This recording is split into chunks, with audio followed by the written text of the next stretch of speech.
अब इतने में दूसरे व्यक्ति की खरी कमाई के लिए आकाशवाणी ने कहा, तो उसने कहा कि मेरे जीवन में मैंने और तो कोई ऐसा कोई पुण्य किया नहीं, लेकिन एक मेरा दोस्त था और हमारा आपस में बड़ा अच्छा प्रेम था।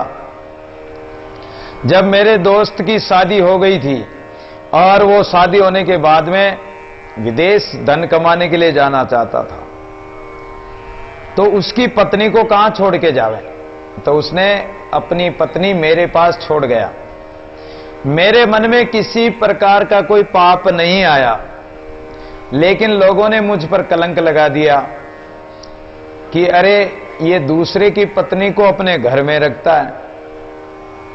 तो मैं चिता बनाकर उस चिता पर चढ़ने वाला था, आग लगाने वाला था। इतने में मेरा दोस्त आ गया। दोस्त ने कहा कि अरे रुको भाई, ये क्या कर रहे हो? बोले कि मैं जल रहा हूं, लोगों ने मुझ पर कलंक लगा दिया। उस दोस्त ने अपनी पत्नी से पूछा कि सच्चाई क्या है। उसने सच्चाई बता दी। जब सच्ची बात निकली तो उसने अपने दोस्त को गले से लगा दिया। जब दोस्त ने दोस्त को गले लगा लिया तो फिर कलंक किस पे लगाते? सब लोग अपने घरों में चले गए और वो कलंक से बच गया। तो ये मेरे जीवन की सच्चाई है। 8 अंगुल शिला और हट गई, लेकिन फिर भी नहीं निकल सकते। अब तीसरे व्यक्ति की सच्चाई का बयान करना था। उसने कहा कि मैं किसी सेठ के नौकरी करता था, और जब नौकरी करता था तो मैं जहां नदी पर काम चलता था, मजदूरों को पैसे चुकाने का काम करता था। तो मजदूर कहते हैं कि महाराज, सेठ जी कुछ पैसा बढ़ाओ। जो पैसा हमें मजदूरी देते हैं, दिन भर मेहनत करते हैं, मजदूरी बहुत कम पड़ती है, इसके कारण हम 2 टाइम्स की रोटी भी नहीं खा सकते हैं पूरी तरह से। मजदूरी बहुत कम है, मेहनत बढ़ा कर दो। तो सेठ को कई बार कहा, लेकिन सेठ ने बढ़ाकर नहीं दी। और मैंने मेरी तनख्वाह से उन गरीबों को, मेरी तनख्वाह से उनकी मजदूरी बढ़ाकर, मेहनत बढ़ाकर उनको पैसा दे दिया। तो वो लोग बड़े खुश हुए और उनकी दुआ से मेरे सदा आनंद है। जब सेठ को पता पड़ा तो सेठ ने फिर मुझे जो मैंने पैसे उन मजदूरों को दिए वो मुझे बढ़ाकर वापस दे दिए। तो मेरे जीवन की ये सच्चाई खरी कमाई है। उसी समय शिला 8 अंगुल और हट गई, और हटते ही तीनों उस गुफा से बाहर आ गए। तो सिर सिर लागी आपने कहूं कौन बुझावे, अपना अपना सांच दे साईं को भावे। परमात्मा को वही प्रिय होगा, परमात्मा को वही प्राप्त करेगा जो अपने सच्ची खरी कमाई करके और परमात्मा के दरबार में पहुंचेगा। और अगर खरी कमाई नहीं होगी, पाप की कमाई होगी, तो नरकादि तैयार है। साचा नाम अल्लाह का सोई सत्कर जान, निश्चल कर ले बंदगी दादू सो परमाण। इसलिए एक परमात्मा ही सच्चा है और उस अल्लाह का नाम ही सच्चा है। इसलिए उसे ही सत्य जानकर उस परमात्मा की बंदगी कर लो, जो परमात्मा निश्चल है। तो तुम भी निश्चय पूर्वक, दृढ़ता पूर्वक उस परमात्मा की बंदगी कर लो। वो परमात्मा ही सत्य है, प्रमाण है। आवट कूटा होता है अवसर बीता जाए, दादू कर ले बंदगी राखणहार खुदाय। तीनों तापों से सभी जीव जल रहे हैं। देहिक, देविक, भौतिक त्रिताप है। इस ताप में सारा संसार मनुष्य जल रहे हैं। आवटकुटा हो रहा है, और आउटकुटा जैसे कई चीजों को मिलाकर और एक आउटकुटा हो जाता है। जो चीज निकालना चाहते हैं वो तो निकलती नहीं, और सब घसड़ पसड़ हो जाए, सब मिल जाए, इस प्रकार ये आउटकुटा हो रहा है। यानी जन्म मरण, बार बार जन्मना मरना, आना जाना, ये जन्म मरण के चक्कर में पड़े हुए हैं। तो इस आउटकुटे के कारण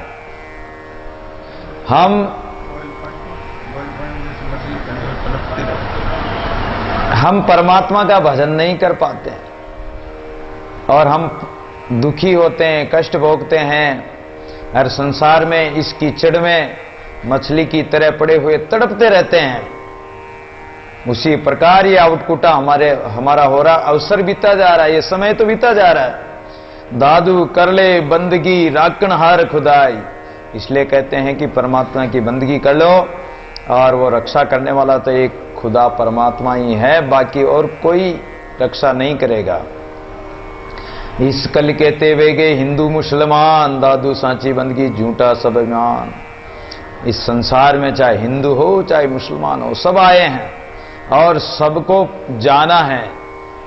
इसलिए सजनों, सच्ची बंदगी कर लो परमात्मा की, झूठ मत बोलो। उस खुदा के पास जाना, सजन रे झूठ मत बोलो, खुदा के पास जाना है। इसलिए अभिमान को त्याग करके और भगवान का भजन करें। पोथी अपना पिंड कर हरि अस्माई लेके, पंडित अपना प्राण कर दादू कथू अलेक। इसलिए इस जीवन को ही पोथी, शरीर को पोथी बना लो।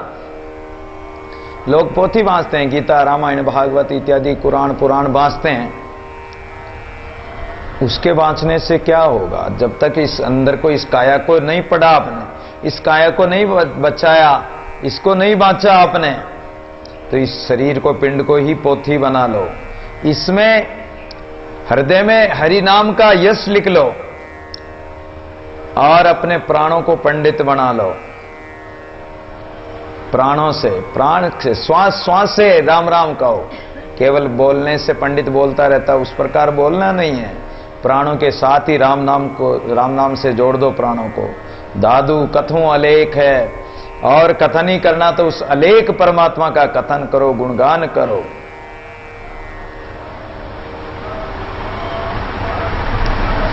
काया कते बोले लिकरा को रहमान, मनवा मुल्ला बोले श्रोता है सुभान है। इसलिए इस काया को किताब बना लो और उसमें रहमान को लिख लो, परमात्मा को। मनवा मुल्ला बोले अपने मन के द्वारा उस परमात्मा के नाम को सुमरण करो, उसी के नाम को पुकारो। और सुरता है सुभान, अपनी सुरती के द्वारा उस सुभान, उस खुदा परमात्मा को देखो। दादू काया महल में नमाज गुजारूं तय ओरन आवन पावे, मन मन के करी तस्वीर फेरूं तब साहिब के मन बहावे। इस काया रूपी महल में, इस शरीर रूपी महल में नमाज गुजारनी है तो अंदर गुजारो। जब तक अंदर नहीं होगी आवाज, तो बाहर नमाज गुजारने से क्या होगा? जब तक नहीं होगी अंदर आवाज, तो क्या करेगी नमाज? नमाज क्या करेगी? अंदर तो आवाज है ही नहीं, अंदर तो अरवा है ही नहीं, अंदर तो प्रेम से पुकार है ही नहीं। बाहर से चाहे कितनी ऊंची ऊंची आवाज दो, अल्लाह नहीं सुनेगा। जब तक अपना दिल नहीं खोजा, तब तक क्या करेगा रोजा? अपना दिल नहीं खोजा, अपने दिल में दिलदार बैठा है, उस दिलदार रहमान मालिक को नहीं खोजा, तो रोजा भी क्या करेगा?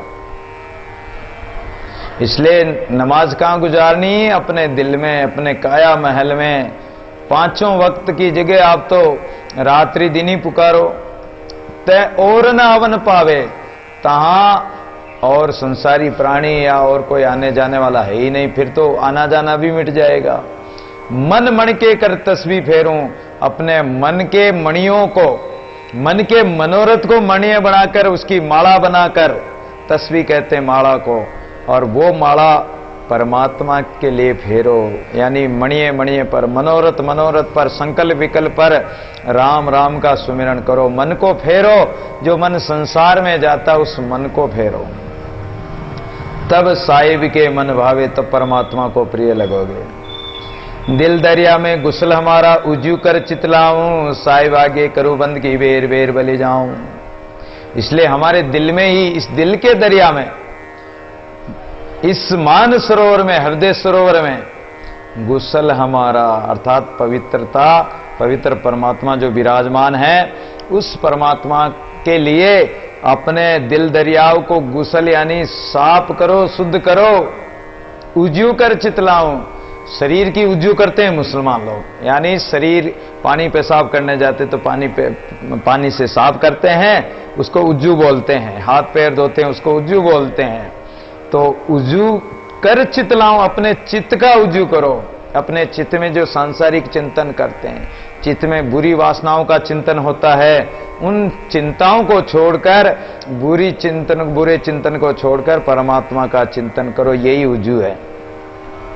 साहिब आगे करूं बंदगी, बेर बेर बलि जाऊं, उस परमात्मा के आगे और बंदगी करो। और जो ऐसी बंदगी करता है उसके हम बारंबार बलिहारी जाते हैं। दादू पंचों संग संभालू, साईं तन मन तब सुख पाऊं, प्रेम पियाला पीजी देवे, कलमा ये ले लाऊं। और जो 5 वक्त नमाज गुजारते हैं, तो हमारे जो 5 इंद्रियां हैं, इन 5 इंद्रियों को संभाल लो। अर्थात ये इंद्रियां इधर उधर न जाए, इनकी लगाम अपने हाथ में रखो और तन मन के विकारों को त्याग करके उस परमात्मा की बंदगी करो, तो तुम्हें अखंड सुख प्राप्त होगा। प्रेम पूर्वक, प्रेम के प्याले उस परमात्मा के दिए हुए, जो परमात्मा का नाम है, उस प्रेम के प्याले, अमृत रूपी प्याले पियो। यही कलमा पढ़ना है।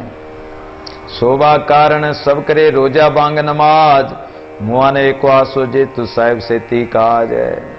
शोभा के लिए तो बहुत सारे लोग तीर्थ करते हैं, व्रत करते हैं, नमाज गुजारते हैं, रोजा रखते हैं, शोभा के लिए कि हमने रोजे रखे हैं, हमने नमाज गुजारी है, हमने तीर्थ किया है, हमने व्रत किया है, हम इतने व्रत करते हैं। ये शोभा के लिए, दूसरों को दिखाने के लिए नहीं रखो। अरे मुआने एक को आस हो, अगर तुम्हारे अंदर आ है, विरह है, प्रेम है परमात्मा से, तो कहते हैं कि जैसे अपने पति का मरण सुनकर जो पतिव्रता पत्नी होती है, वो पति का मरण सुनकर ही प्राण त्याग देती है। अगर तुम्हारे अंदर थोड़ा सा भी दर्द है, पीड़ा है परमात्मा के लिए, प्रेम है, तो तुम एक थोड़ी सी आह सुनकर ही, थोड़ी सी आह से ही, मुआन एक को आसो, एक आह से तुम्हारे प्राण निकल जाते हैं। जैसे राजा दशरथ राम के वियोग में, कि राम नहीं आए, पूरी अयोध्या गई लेने के लिए, फिर भी राम नहीं आए। राम राम कहकर राम राम कही, और राम कही सुर, वो राव गयो सुरपुर धाम। इस प्रकार कोई चौपाई है रामायण में। वो राजा दशरथ ने उसी समय प्राण त्याग दिए। अजहुन निकसे प्राण कठोर, दर्शन बिना बहुत दिन बीते, सुंदर प्रीतम मोर, 4 पैर 4 युग बीते, रेनी गमाई भोर। अवधि गई अजू नहीं आए, कतों रहे चित चोर। अवधि गई, ये शरीर की अवधि जा रही है, फिर भी भगवान को नहीं पुकार रहे हैं, फिर भी राम नहीं आए। अवधि पूरे पुकारते पुकारते शरीर की अवधि भी खत्म होने वाली है, फिर भी राम नहीं आए। अरे अवधि गई, अवध गई, पूरी अयोध्या गई थी लेने के लिए राम को, फिर भी राम नहीं आए। जब राजा दशरथ ने आधी रात को और 6 बार राम कहकर प्राणी त्याग दिए।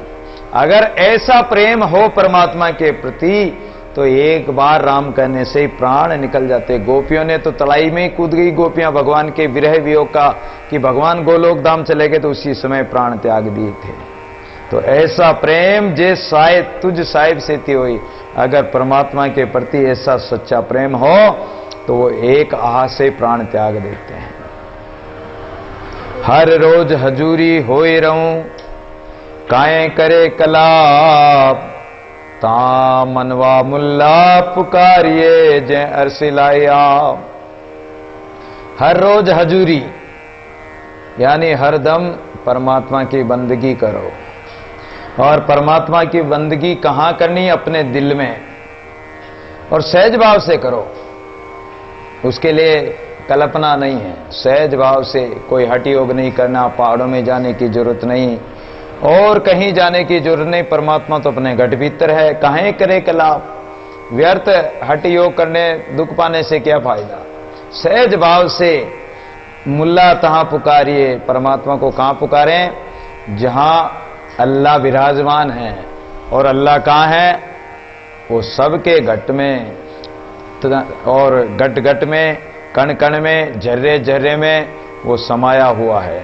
जय अर्श लायाब, जहां परमात्मा अर्श यानी कुर्सी पर बैठा है, आसमान पर यानी अपने अंतःकरण में विराजमान है, वो इलाही, वो परमात्मा, वहीं पुकारो उसको। हरदम हाजिर होना बाबा जब लग जीवे बंदा, दायम दिल साईं सो साबित पंच वक्त क्या धंधा। हरदम हाजिर होना, हृदय में जो परमात्मा विराजमान है उसी जगह उस परमात्मा की बंदगी करो, यानी अपने अंतर ही परमात्मा विराजमान है। हृदय से पुकारो, परमात्मा तो रोम रोम में रमा हुआ है, लेकिन जहां ब्रह्मरंध्र में आज्ञा चक्र के द्वारा, और हम अगर सहस्त्र दल में जाते हैं, हमारी साधना अगर परिपक्व है, तो जहां परमात्मा विराजमान है उसी जगह उसको पुकारो। जब लग जीवे बंदा, जब तक श्वास है तब तक पुकारते रहो, बंदगी करते रहो। दायम दिल साईं सो साबित, वो परमात्मा मालिक अपने दिल में ही और साबित रूप से यानी व्यापक रूप से बसा हुआ है। पंच वक्त क्या धंधा, अरे 5 वक्त गुजारने, नाम लेने से क्या मतलब है, वो तो परमात्मा का तो हरदम ही नाम लो, यानी प्रति क्षण अहरनिश परमात्मा का नाम पुकारते रहो। दादू हिंदू मार्ग कहे हमारा, तुर कहे रे मेरी, कहां पंत कहो